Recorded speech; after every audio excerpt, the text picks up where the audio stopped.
Now we have the Q&A. We will hear from our presenters before Mr. Harms will be moving between tables and giving students a chance to ask questions. Please remain seated.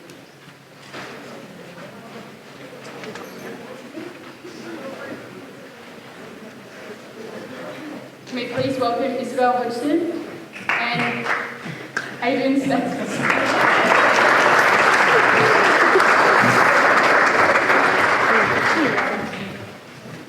Sponsor. Do people start doing two talks next?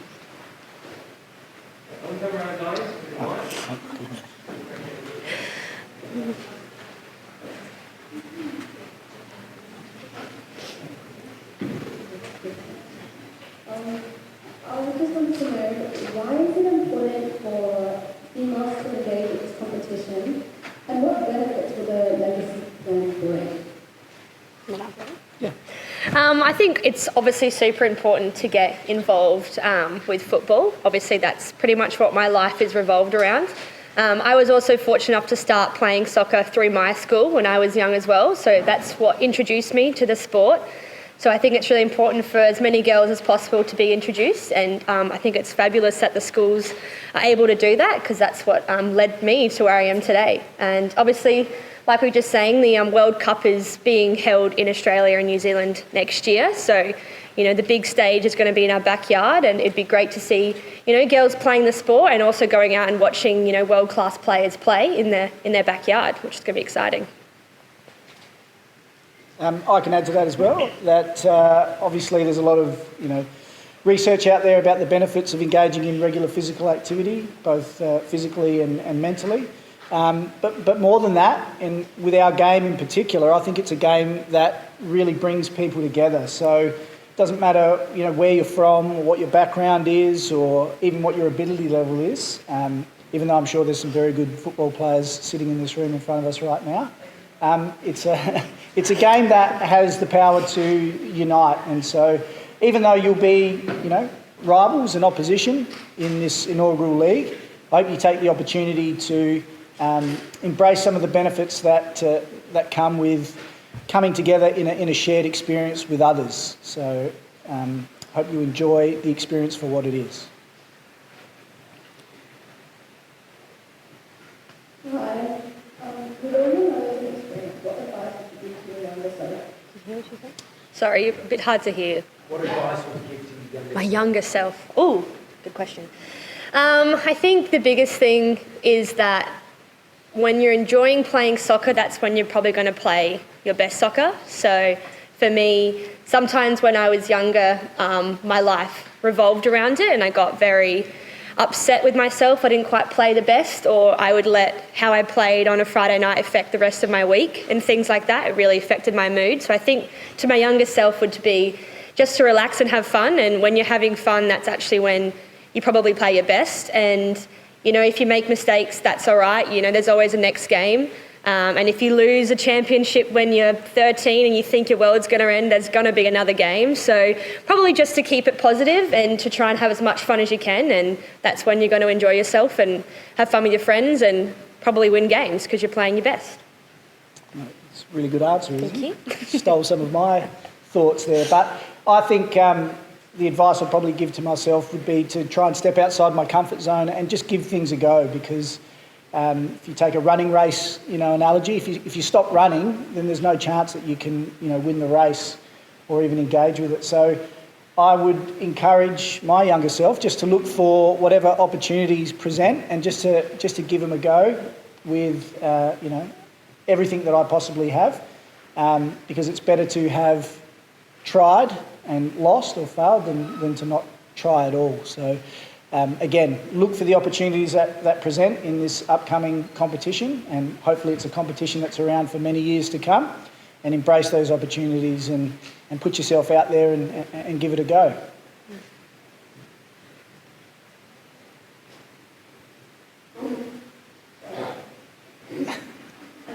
Sorry. What positive changes have you noticed in female football since you've been involved in the game? Wow, so much. It's a big list. So when I started playing, there was so many things that were different. Firstly, the Adelaide United team wasn't professional, which meant you weren't paid to play or paid to get soccer boots or the petrol money that you would drive to 6 trainings a week and all of that. So there was no way that soccer could be your income or your career. Whereas at the moment we are a professional team, which means that we get paid to play, which means that is my career and income, which is a huge thing. We also are treated more professionally, so we train at great facilities. Even in the local NPL here that the Federation runs, we used to play on Sunday afternoons on fields that looked more like mud patches than grass, whereas now we have beautiful facilities with turf grass as well as regular grass. There's a brand new one that just opened up in Jeps Cross. So that's obviously a huge thing. I think a big thing as well is just TV media coverage. When I was growing up, I couldn't switch on the TV and watch the Matildas play or watch the A-League women's teams play. That wasn't something that happened. There wasn't someone that I could look up to as a kid. But, now that's all becoming possible. So I think there's been huge steps forward, but I'm also really looking forward to what next steps there are for us as female athletes. Yeah, I'd agree with everything that Izzy's just mentioned. I'd also say, just on the club side of things, from Adelaide United's perspective, I haven't been involved in women's football as long as Izzy has, but certainly when I came to the club, there was a bit of a feeling like the women's team was its own entity and existed, even though it was under Adelaide United's banner. It was kind of on its own little island, I guess. So we've worked really hard as a team, but also the club has worked hard to try and, bring that team and, give it equal billing and equal status with the men's team. Exposure, and it really does feel like we're getting closer to being that one club under the one banner and being a part of the club as opposed to our own separate identity. So that's what I'd add to what Izzy shared.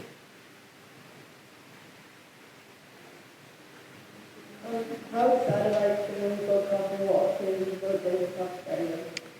Yeah, I think I just touched on this before, but I think it's going to be just fantastic. I think the opportunity for us to be able to go and watch live international football in our own backyard is going to be an amazing experience. I think hopefully it inspires a lot of young girls to start playing soccer, or even if they already are playing, to continue that, put a bit more effort in, and they can really see that there is a career and a place to go with it.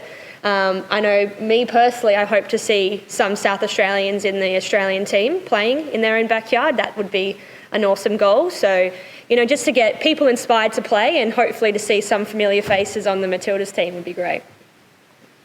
Yeah, I'm really looking forward to it. I've never actually been to a World Cup and seen matches live at a World Cup, men's or women's, so never had the opportunity. I've been to a couple of Olympics as a spectator, but for this to be my first opportunity to see really top quality, world-class athletes engaging in competition with each other in our own state, in our own country, I think it's going to be an invaluable experience, and I'm really excited about that. I'm also really excited about the opportunity to bring my 2 little daughters along to watch these fantastic, women on the world stage do their thing. And that's one of the things I'm most looking forward to as a father is being able to expose my daughters to, wonderful role models, people who are really passionate and good at what they do. And I think we can't underestimate, the impact that having the best people in the world at what they do all together for a big tournament, an event in our own backyard, as Izzy pointed out. I think we can't underestimate the potential that has to drive growth within our game here in this country.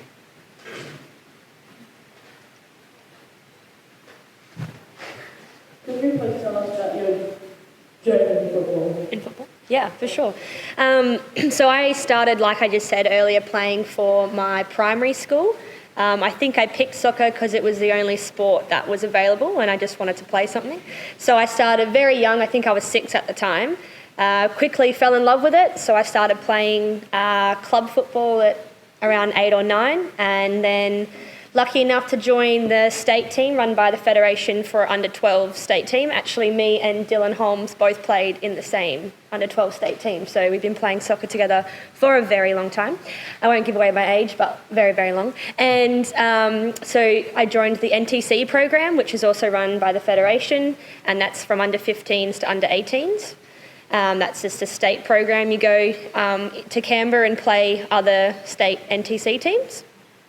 Then I was very fortunate enough to sign for Adelaide United when I was 17, so that was my first contract, but back then it wasn't professional, like I said, so we still had to pay our own way and things like that.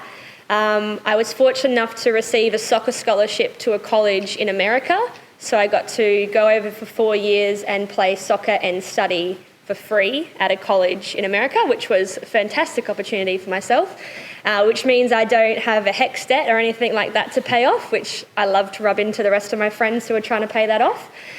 So yeah, I got to spend 4 years in a different country playing soccer, and then I'm now back here and obviously playing for Adelaide United, and recently just got named the captain, which was a really great achievement for myself. So a big, long journey, but a fantastic one, and a lot of my life has revolved around soccer, but it's led me to some amazing places, and now I have friends all over the world who all play, and I've always got somewhere to stay if I want to travel overseas, which is helpful.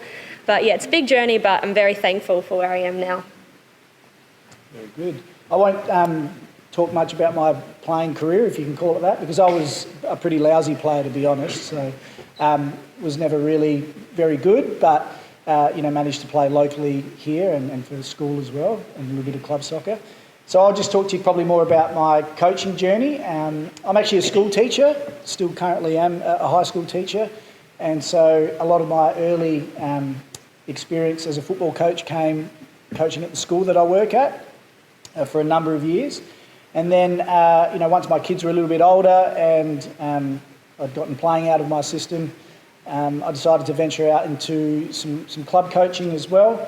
But my first sort of introduction to that was as a volunteer, really, with the Adelaide United youth team. So don't be afraid to use some of your time and volunteer some of your time to engage in activities or opportunities that you're interested in and that you'll enjoy, because it can come back and really benefit you tenfold, I think. So I started off as a volunteer, was just making myself useful wherever I could, picking up cones, filling up water bottles, trying not to, make the coach angry at me.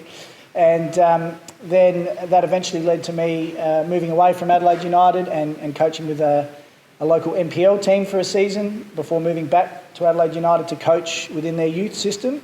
And then a couple of years into my role as a youth team coach at Adelaide United, moved across to the women's team and assisted for a couple of years, the former coach, and then took over as head coach 2 seasons ago now. So quite humble beginnings, I think, but it's been a fantastic journey. And switching over to women's football probably 5 years ago now was probably the best decision I ever made. So it's a wonderful environment. I feel blessed to be able to coach such a fantastic group of players and work with the staff that I do.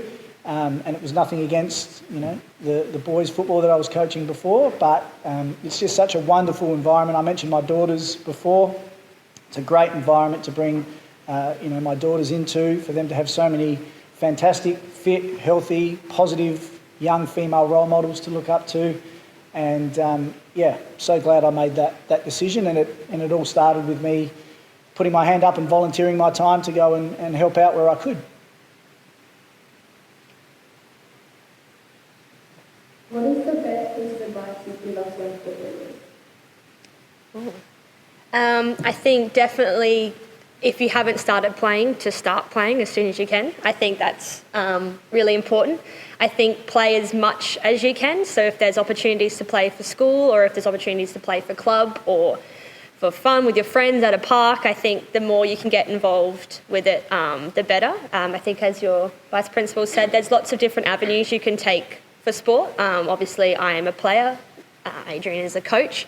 But there's lots of other things. There's physios for sports teams, all these media and all these different things that you can really work with through soccer. So I think getting involved in as many different aspects as you can.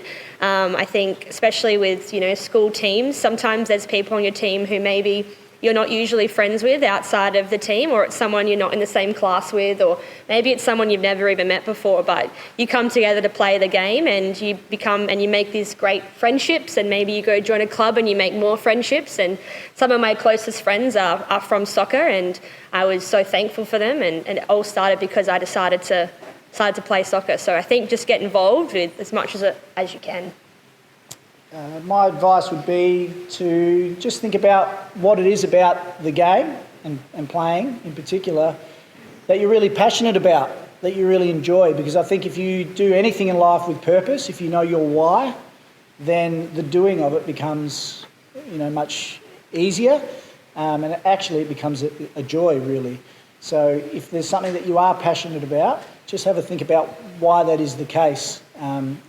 And knowing your why will help you achieve as well as you can. From a pure footballing perspective, my biggest piece of advice would be to spend as much time with the ball at your feet as you possibly can.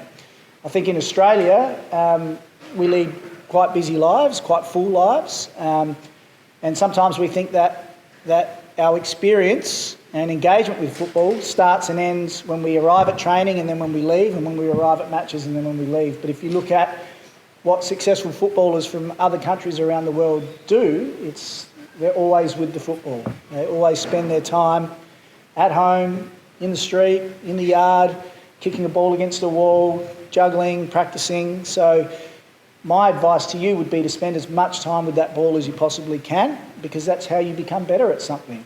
Okay? And if that's what you want to do, if you want to be the best you possibly can be at something that you're passionate about and that you love, it takes time, it takes effort, you need to sacrifice a little bit, but you will be rewarded for it. Okay? On the other side of things, if you're playing the sport because, as Izzy pointed out, you really get a lot of enjoyment from it, or from the social side of things, you've got some good friendships and you like the community side of things as well, then again, I would encourage you to put your time and effort into those relationships that you formed through football as well. Okay? Because just like the skills perspective, if you want to cultivate positive, healthy relationships with people within your community and in your team, again, that takes time and effort, all right? And it's a bit of a long-winded answer, but the last bit of advice I'll give you is that when you are present, when you are there and you are engaging, so is it St Columba, you guys are training tonight? Yeah. So when you go out to training tonight, be present, be there in the moment, ready to train. You've made the effort to turn up, all right? Listen to your coach. That's another bit of advice I'll give you. But, enjoy it for what it is. Don't make it a chore. Don't make it a drag, or don't feel like it's an inconvenience for you being there. If you're going to make the effort to do something, my best advice to you would be do it to the best of your ability. Yeah, I think going back on what Adrian, for the call you Stenson, says about keeping the ball at your feet. I think it's important to remember that sometimes you might not be very good at what you're trying to do. When I was younger, I wasn't naturally talented with the ball at my foot. I am still not now, and Adrian would agree.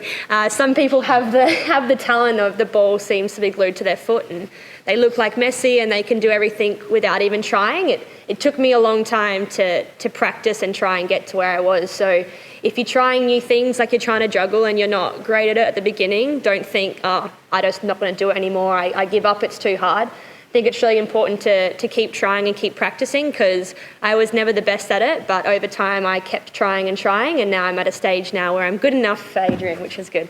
So yeah, just keep trying. Even if you're not the best straight away, you'll get there. Most people call me Stents, yeah. So that's why it's really weird sitting here listening to Izzy call me Adrian. Only my mother really calls me Adrian. But yeah, and also you'll notice that she has spent some time in America, because she keeps referring to it as soccer. Oh, sorry. But this is a football league, isn't it? Is that right? Yeah. Not that I wanted to... Throw me under the bus. Football. No, very good. Now, Adrian, you've touched on this before, but as a coach, fan and parent, how excited are you for the Women's World Cup? Yeah, so as I mentioned before, very, very excited. It's a really, I don't think people fully understand how big an event it is. For a single sport event, the men's and the women's World Cups are truly global sports. So, and the fact that we're going to have games here in South Australia, I think it's a blessing. All right, it's a real opportunity that we need to embrace and try and harness so that we can use that moving forward. Our speakers before mentioned the fact that Izzy's part of the legacy group moving forward. So it's really important, I think, for our sport to have some sort of lasting legacy that's left behind as a result of hosting such an event. It would be a real shame if it came and went and nothing really changed. And I think the biggest legacy needs to be what happens inside of us as a nation, as football lovers, and how we carry the sport forward. Yes, it's all well and good to have some infrastructure left behind. Our home ground at Cooper's Stadium is getting a bit of a facelift and a remake, and that's one of the spin-off benefits of hosting the World Cup. For the first time in many years, the women's team has been able to come back to Cooper's Stadium and play at that venue home games and have our own change room and our own identity and our own spot there, I guess. So there are those benefits, but I really hope that the benefits go beyond just the infrastructure, and the legacy that's left behind is a legacy that comes from within all of us that are involved in the game, because it is a wonderful game. There is so much power for the game to be so positive for our community, and I just think there's so much potential that's been untapped in Australian football that we need to sort of embrace and try and carry forward as a result of this wonderful competition coming to our shores. One more question. This competition provides accessible opportunities for female participants. Could you please tell us about the opportunities you have provided to female players? I didn't quite catch that, sorry. This competition provides accessible opportunities for female participants. Yeah. Could you please tell us about the opportunities you have provided to female players? Opportunity you've done. Okay. Yeah. Do you want You to? can start. Oh, do you want me to talk Yeah. about that? Yeah. Okay. Confused about the question. The team that we're involved in is obviously an elite team, a professional team. So the opportunities afforded to players probably aren't as great or as numbered as it would be for a competition such as this, because we have a small number of spots available that we fill, and then what we try to do to top up on that is that we'll often invite players out to train on with us for the season. So players that haven't made the squad, but are local players that play within our state competition, who we think have potential. They might be younger players or players who have potential to maybe step up and earn themselves a contract, will often come out and train with us either on occasion or sometimes for the whole season. And so that's great to get those younger players some exposure to what it's like to be involved in a professional training environment. At times it might be stepping up from training a couple of times a week with a game with their local club to, as Izzy mentioned before, almost doing something every day of the week, probably 5 to 6 sessions a week by the time it all tallies up, and just what that environment is like. So exposing young players to that environment.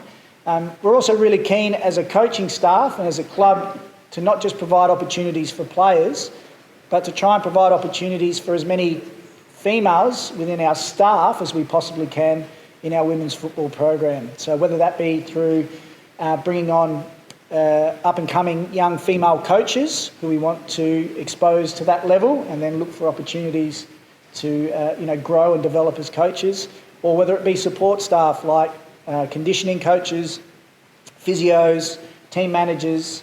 We're trying to get more female involvement in our female program at the club because it just makes sense to us that should be what's happening. I think when I first started there was one female staff member in the whole program, and that was Eleni, I think.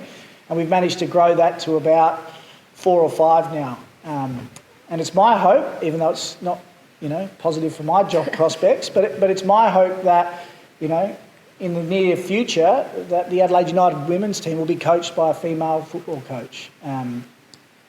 Sort of talking myself out of a job there, but I think that's where we need to get to. And if I look at the competition this year, of the 10 teams that played, 5 of them were coached by male head coaches and 5 of them were coached by female head coaches. And I think that's by far the largest representation that we've had from a female football coaching perspective in the league. So it's about opportunities for players, but it's also about opportunities for staff and females to get involved in football.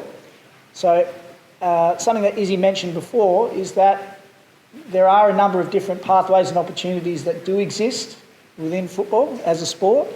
And for some of you it will be playing, but for others it will be in coaching or support staff roles. So again, I go back to think about what you're passionate about and what you enjoy, and really put everything you've got into that.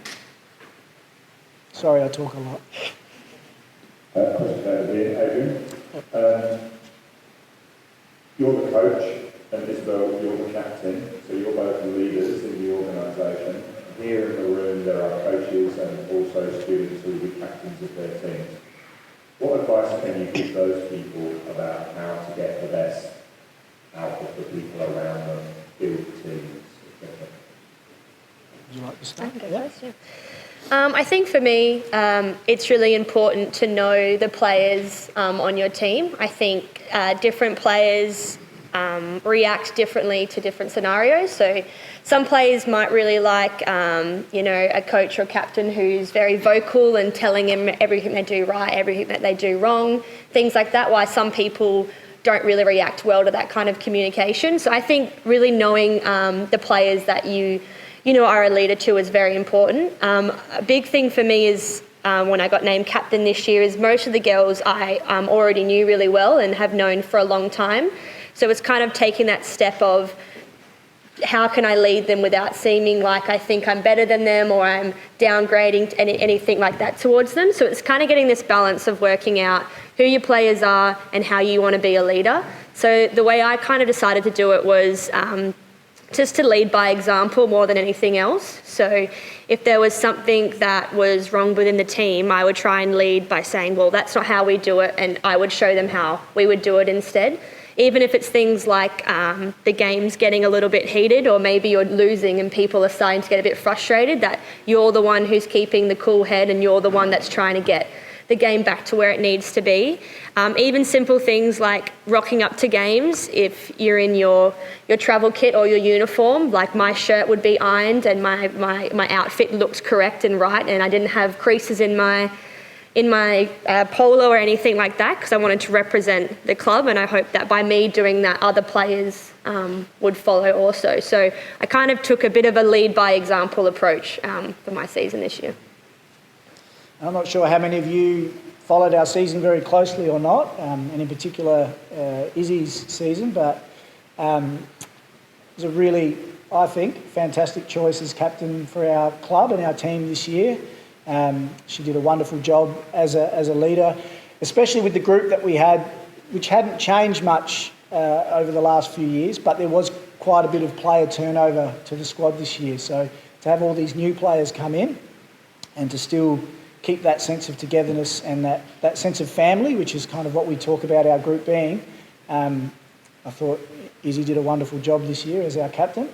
I guess when I think about leadership and what's changed for me over the years with experience, I think the thing that I've gotten a lot better at, and the piece of advice I would give for any aspiring leaders out there or coaches, captains, is to delegate where you can. And delegating doesn't mean stepping away from your responsibilities, but it means trusting those around you and empowering them to be the best versions of themselves so that they can support you as a leader in your environment. Okay, probably when I started out in leadership roles in different contexts, I tended to try and take on everything myself and do everything myself. And it's just not sustainable, it's not healthy, and you can't be good at everything all the time. So I think it's about recognising the strengths and the characteristics of the people you're working with and the people around you, and tapping into those and empowering them and delegating so that they can step up and offer you support. But also, you know, I'm quite happy to put my hand up and say that there are people that I work with that are better at certain aspects of my job than I am. And so for me, that makes perfect sense to empower someone who's better at doing something than I am to help us out and be part of that team and lead with me, as opposed to me just trying to do everything myself. Thank you, Isabel. Adrian, could you present please a round of applause for thank you.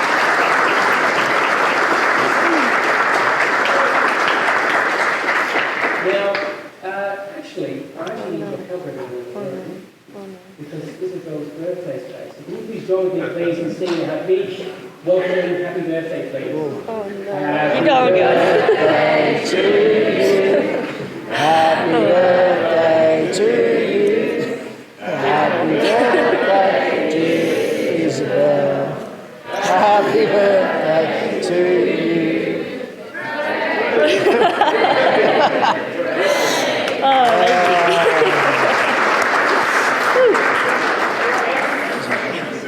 Thank you. Yeah, see you.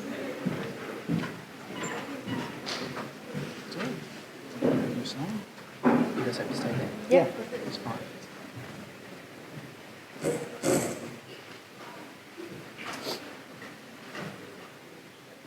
Many of you may not know that this inception of an Open Girls Football League has been one we've talked about for some time, but has only been made possible recently because of so many stakeholders and institutions collaborating and working together with one common goal: to create an accessible opportunities that empower women in sport. What makes this league so exciting is working in partnership with so many foundational school communities, teams and organisations. Thank you Football South Australia for endorsing and supporting this league. Jake Brindley, Tian Powell for reaching out with a connection to the Women's Cup Legacy Plan. To our presenters and guests this afternoon, Isabel Hodgson, Dylan Holmes and Adrian Stenta, the insights and career perspectives you have shared this afternoon have given our students so much to consider and reflect upon. To coordinate an event like this requires a collaborative and team approach. We are deeply thankful for the St Columba Year 11 and 12 catering students providing us with afternoon tea and those students waiting on tables.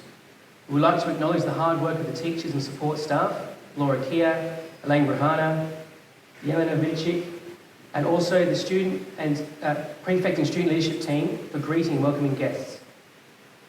Thank you to the publications team of St Columba College, Michael O'Dwyer, Karina Lohmeyer, and Sonia Bernardi, the publication media team of Trinity College, Kay Fife, and Xavier College, Janine Atkinson and Rebecca Sinclair of Gleeson College.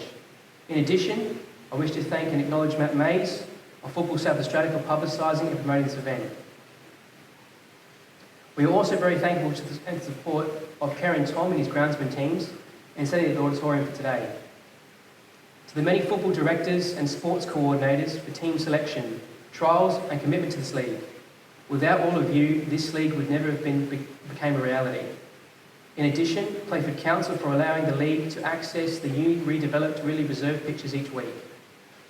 Furthermore, I wish to acknowledge the school principal of St Columba College, Leanne Carr, for endorsing our vision of creating this league. Our community has been enriched by this incredible opportunity.